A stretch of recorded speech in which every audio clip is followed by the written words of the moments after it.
Hello everyone, good afternoon to all. I am Pooja and welcome back to my channel. आज है 24 of July और 24 जुलाई की सभी important current affairs हमें discuss करने हैं। आज के सेशन में हम दो इंपॉर्टेंट इंडेक्स डिस्कस करेंगे। पहला होगा आपका हेनले पासपोर्ट इंडेक्स और दूसरा होगा जो आरबीआई रिलीज करता है फाइनेंशियल इंक्लूजन इंडेक्स। इन दोनों इंडेक्स पे बात करेंगे। इसके अलावा स्किल इंडिया मिशन को 10 साल कंप्लीट हो चुके हैं, तो उस मिशन पे भी हमें डिस्कशन करना है विद एमसीक्यूज। एंड वीडियो के एंड में हमेशा की तरह एक क्वेश्चन ऑफ द डे होगा जिसका आंसर आप लोग मुझे कमेंट सेक्शन में बताएंगे।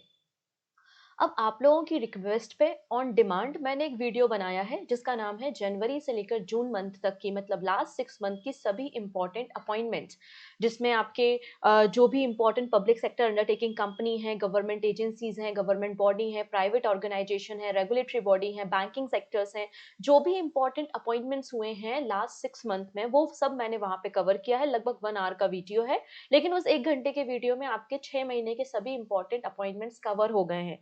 तो आप उस वीडियो को जाकर देख सकते हैं, ठीक है। और लास्ट 6 मंथ के गवर्नमेंट स्कीम्स का वीडियो भी अवेलेबल है, वो भी आप देख सकते हैं।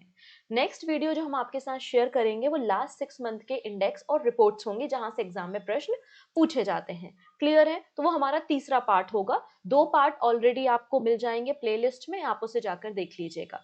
ठीक है, आप लोगों के कहने पर, क्योंकि आप लोगों का एग्जाम है इसलिए उसे लाया गया है। और हाँ, जो बच्चे मतलब सीरियसली तैयारी कर रहे हैं, 12th पास हैं, 10th पास हैं या ग्रेजुएट हैं, तो बहुत जल्दी आईबी का पेपर, आईबी का वैकेंसी आने वाला है, ठीक है।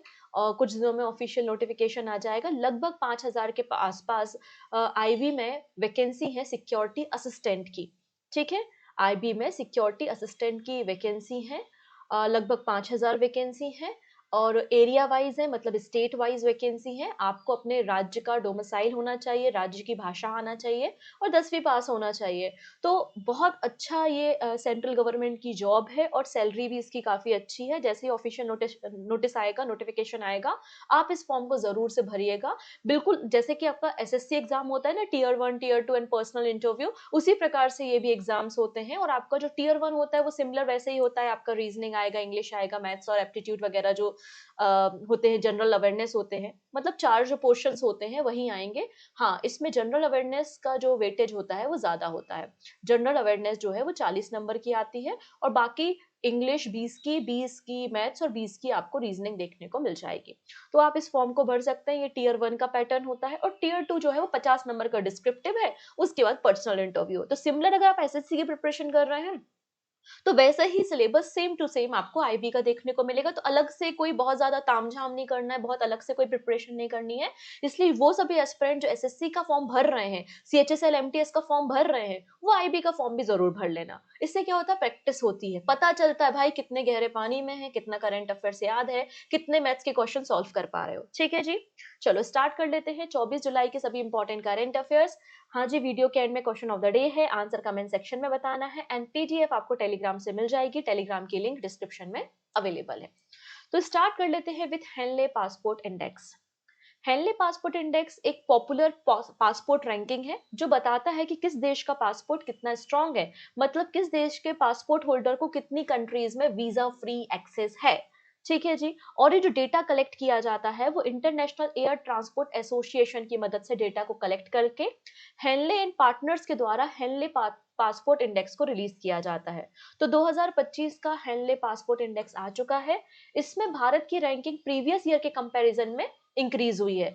लास्ट ईयर भारत की जो रैंकिंग थी वो 85 थी। लास्ट क्वार्टर में जो भारत की रैंकिंग थी वो 85 थी और हम 8 पोजीशन से जंप करके 77 पे पहुंच चुके हैं। तो हेनले पासपोर्ट इंडेक्स में इंडिया 77 पोजीशन पे है। ठीक है। इंडिया के जो पासपोर्ट होल्डर हैं वो 59 कंट्रीज में वीजा फ्री एक्सेस कर सकते हैं। 59 कंट्रीज में उनको वीजा लेने की जरूरत नहीं है, वो इजिली ट्रेवल कर सकते हैं। ठीक है। नाउ बात करते हैं टॉप रैंकिंग पासपोर्ट्स के बारे में, जो कि विश्व के सबसे स्ट्रॉन्ग पासपोर्ट है। तो पहले नंबर पे सिंगापुर है। सिंगापुर के जो पासपोर्ट होल्डर है वो 193 कंट्रीज में वीजा फ्री एक्सेस ले सकते हैं। एशिया कॉन्टिनेंट की कंट्रीज का आपको डोमिनेंस देखने को मिल रहा है। जापान सेकंड नंबर पे और साउथ कोरिया भी आपको सेकंड नंबर पे है। 190 कंट्रीज में वीजा फ्री एक्सेस है। थर्ड नंबर पे European country like Denmark, Finland, France, Germany, Ireland, Italy, Spain आपको देखने को मिल रहा है।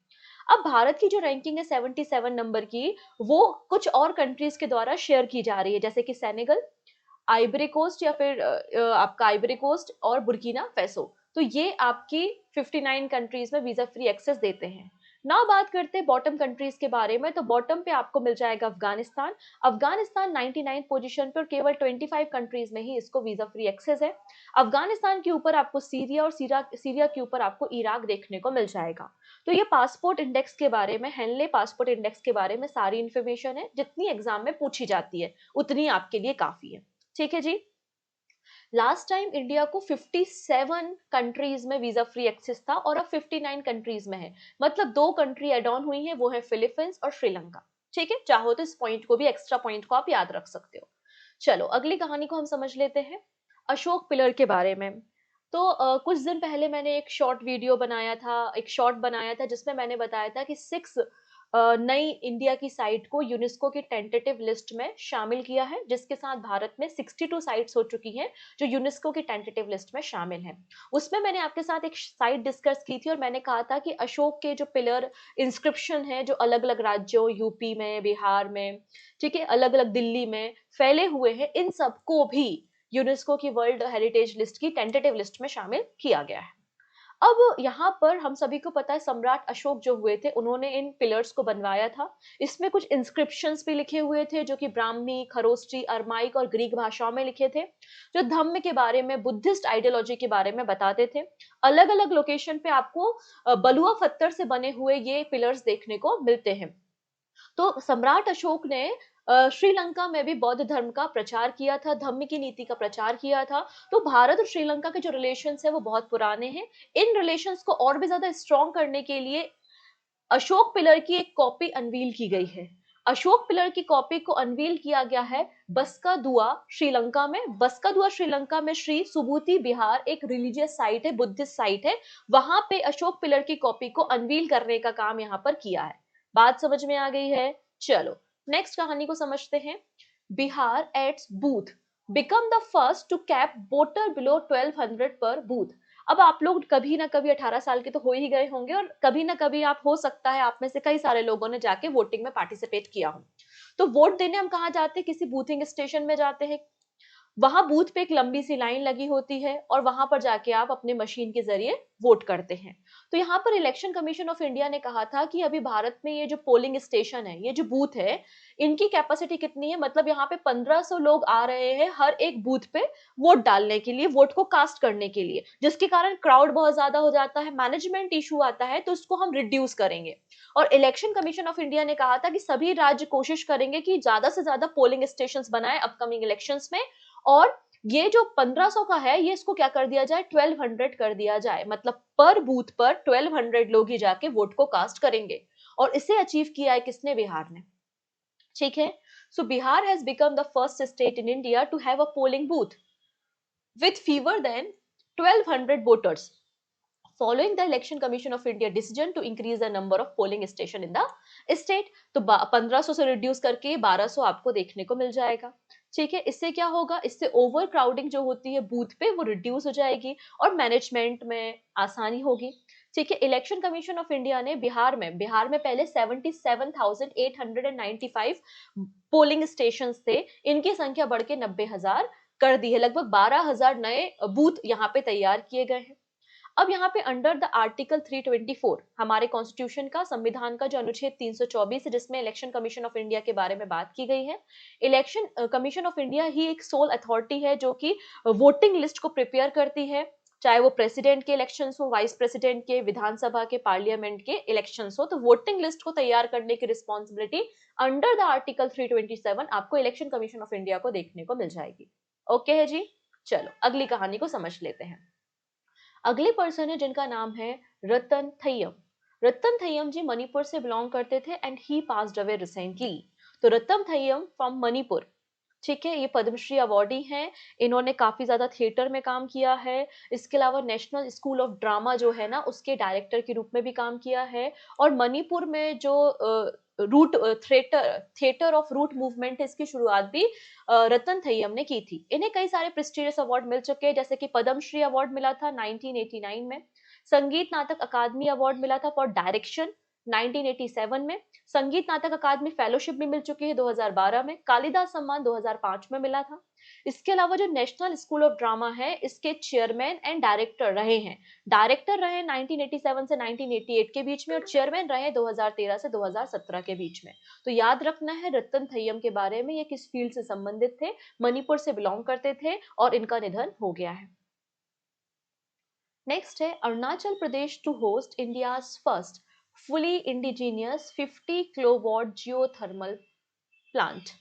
अब पहली बार जियोथर्मल एनर्जी का इतना बड़ा प्लांट भारत में तैयार हो रहा है। ऐसा नहीं है कि जियोथर्मल एनर्जी पे हम काम नहीं कर रहे हैं, लद्दाख में ऑलरेडी हम काम कर रहे हैं, हिमाचल प्रदेश में हम जियोथर्मल एनर्जी पे काम कर रहे हैं, लेकिन इतना बड़ा कि 50 किलोवाट एनर्जी को वो प्रोड्यूस कर सके, तो ये जियोथर्मल प्लांट अरुणाचल प्रदेश में तैयार किया जा रहा है। आने वाले 3 सालों में ये तैयार हो जाएगा।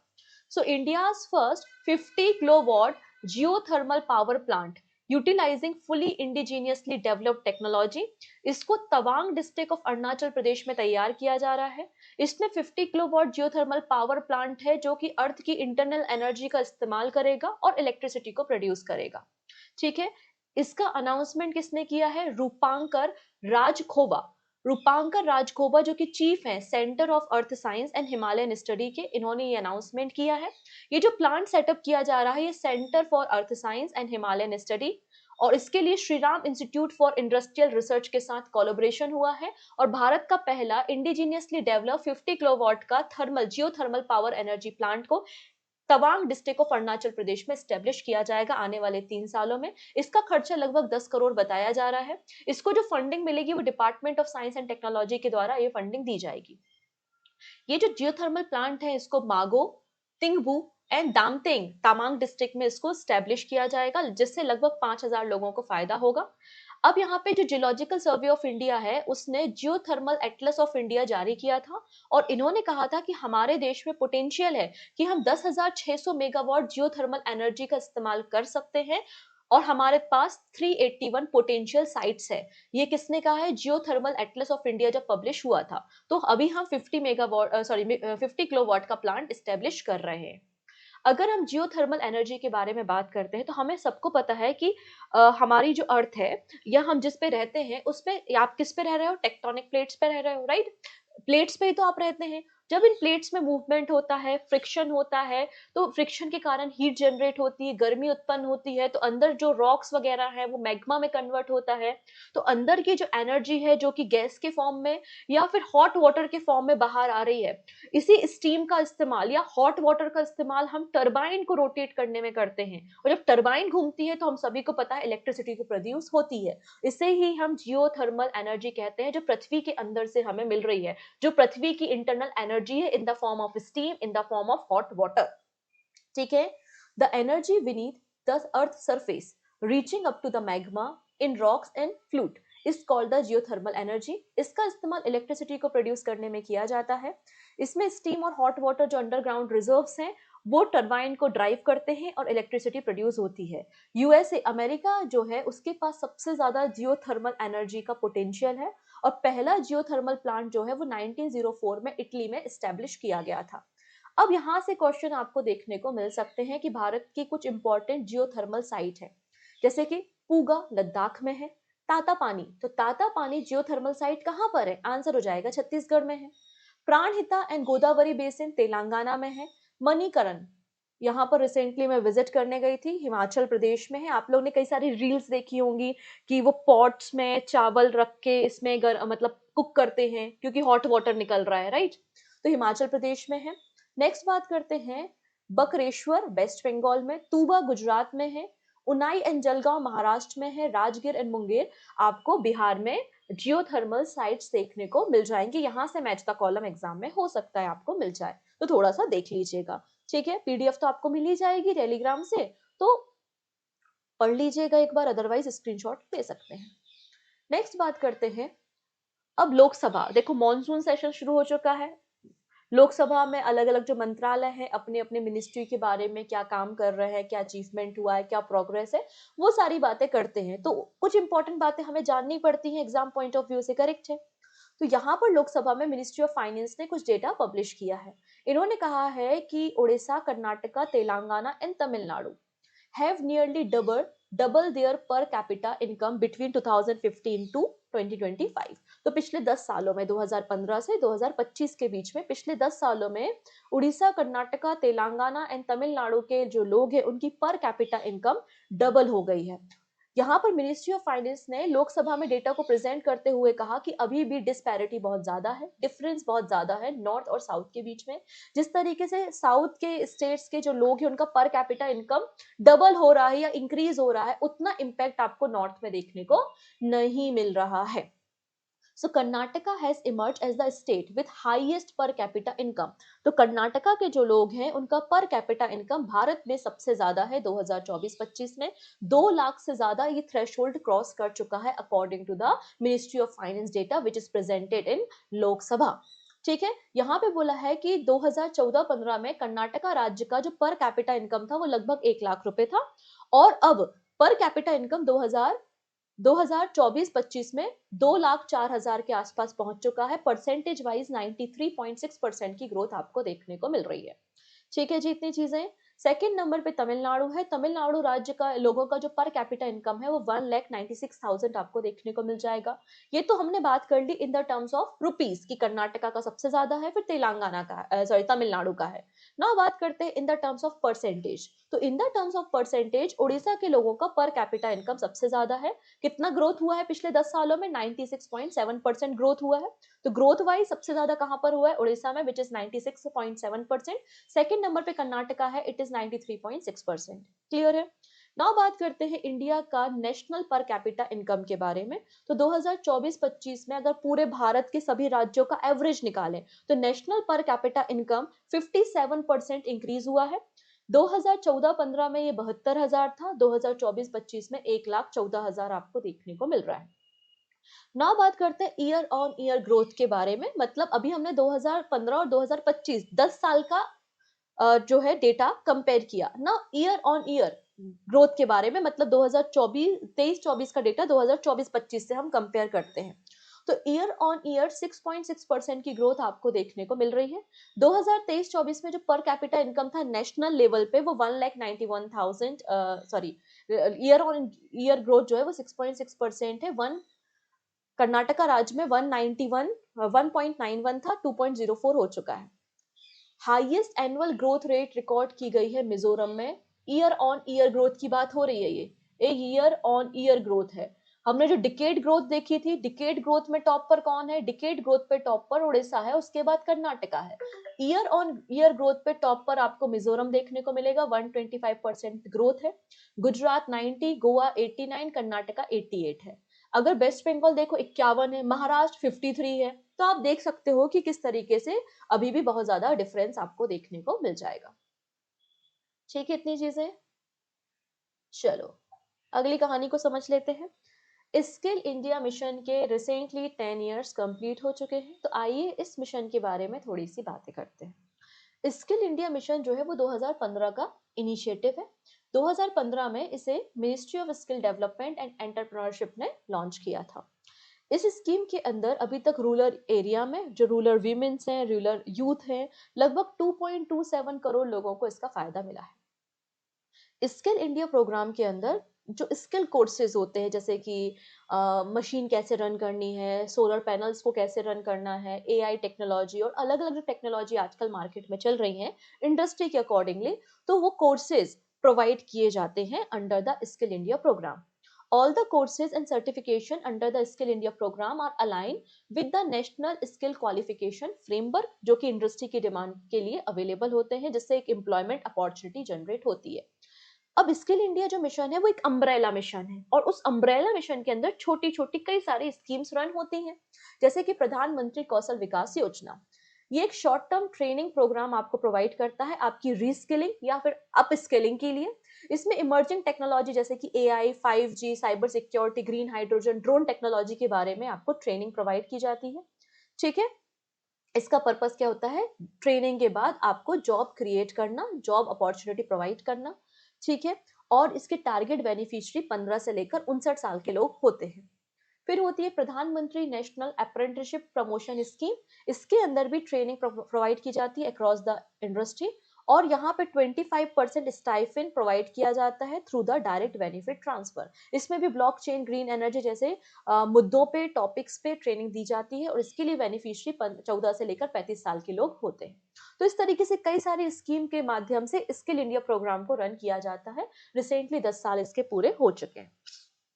चलिए नेक्स्ट बात करते हैं हम यहाँ पर इंडिया फाइनेंशियल इंक्लूजन इंडेक्स के बारे में। फाइनेंशियल इंक्लूजन से क्या समझते हो कि हमारे रिमोट एरिया में, रूरल एरिया में, इनफैक्ट अर्बन एरिया में कितने लोग हैं जो बैंकिंग सर्विसेज का इस्तेमाल कर रहे हैं, एटीएम कार्ड का इस्तेमाल कर रहे हैं, पॉलिसीज ले रहे हैं, या फिर जो बैंकिंग फैसिलिटीज है लाइक यूपीआई, नेट बैंकिंग, इसका इस्तेमाल कर रहे हैं। मतलब किस तरीके से आपका किस तरीके से एक्सेस हो रहा है, किस तरीके से यूजेस हो रहा है, और क्या क्वालिटी है बैंकिंग सर्विस की। तो 3 पैरामीटर पे फाइनेंशियल इंक्लूजन इंडेक्स को जज किया जाता है। क्वालिटी कैसी है, एक्सेस कैसा है, और यूजेस कैसे हैं। ठीक है। फाइनेंशियल इंक्लूजन इंडेक्स एक एनुअली रिपोर्ट होती है जो reserve bank of India RBI के द्वारा पब्लिश की जाती है। इस रिपोर्ट में बताया गया है कि भारत का जो फाइनेंशियल इंक्लूजन है वो इंक्रीज हुआ है। मतलब भारत के जो बैंकिंग सेक्टर्स हैं उन्होंने काफी प्रयास किया है और लोगों को बैंकिंग सुविधाएं प्रोवाइड की हैं। तो financial inclusion index is a important metric designed to access the extent of financial inclusion across the country। ठीक है। इसमें 0 से लेकर 100 तक स्कोरिंग होती है। 0 का मतलब होता है कंप्लीटली एक्सक्लूजन, मतलब आपके जगह पे, आप जहां रह रहे हो वहां पे कोई भी बैंकिंग फैसिलिटी, कोई भी फाइनेंशियल इंक्लूजन नहीं है। 100 का मतलब होता है कंप्लीटली इंक्लूजन, मतलब इंडिविजुअल के पास फाइनेंशियल सर्विसेज है। तो यहाँ पे बताया गया है कि हमारा जो डेटा है, आरबीआई ने कहा है कि फाइनेंशियल इंक्लूजन हमारे देश में इंक्रीज हुआ है। 2024 में कितना था, 64.2 था, और अब 2025 में ये 67 हो चुका है। ठीक है। तो 2025 में फाइनेंशियल इंक्लूजन इंडेक्स कितना है, 67 आपको देखने को मिलेगा। जैसा कि मैंने कहा एनुअली पब्लिश होता है आरबीआई के द्वारा जुलाई के महीने में। Annual report serve as a critical tool for tracking the progress made in promoting financial inclusion and help identify area that required further attention. तो आरबीआई का जो इंडेक्स है वो 4.3% से इंक्रीज हुआ है, 64.2 से बढ़कर 67 हो चुका है। क्लियर है इतनी चीजें। चलिए नेक्स्ट है कुछ क्वेश्चंस के बारे में। Where was the youth spiritual summit held, कहां पर हुई थी, वाराणसी में हुई थी। ठीक है। मिशन डायरेक्टर अटल इनोवेशन मिशन के कौन बन चुके हैं, कल के सेशन में हमने डिस्कशन किया था, दीपक बागला इज द राइट आंसर। यहाँ पे कुछ इंपॉर्टेंट अपॉइंटमेंट्स लिखी है, जैसे कि chairman of national financial reporting authority Nitin Gupta बन चुके हैं। बिहार इलेक्शन कमीशन के आइकन फेस नीतू चंद्रा है। गिफ्ट सिटी के सीईओ आपको संजय कौल देखने को मिल जाएंगे। सनराइजर हैदराबाद के बॉलिंग कोच वरुण अरोन है, और हिंदुस्तान कोको कोला बेवरेजेस के सीईओ हेमंत रूपानी है। ठीक है। नेक्स्ट है which mobile application won the world summit on information society prize. ठीक है। तो किसे मिला है, मेरी पंचायत को मिला है, ये भी हम लोगों ने रिसेंटली डिस्कस किया था। And this is your question of the day, बीमा सखी योजना जो इनिशिएटिव है वो किस इंस्टीट्यूट के द्वारा रन किया जाता है। तो इसके बारे में आप मुझे कमेंट सेक्शन में बताएंगे। बाकी सारी बातें हम नेक्स्ट वीडियो में डिस्कस करेंगे। Thank you so much, take care and bye bye.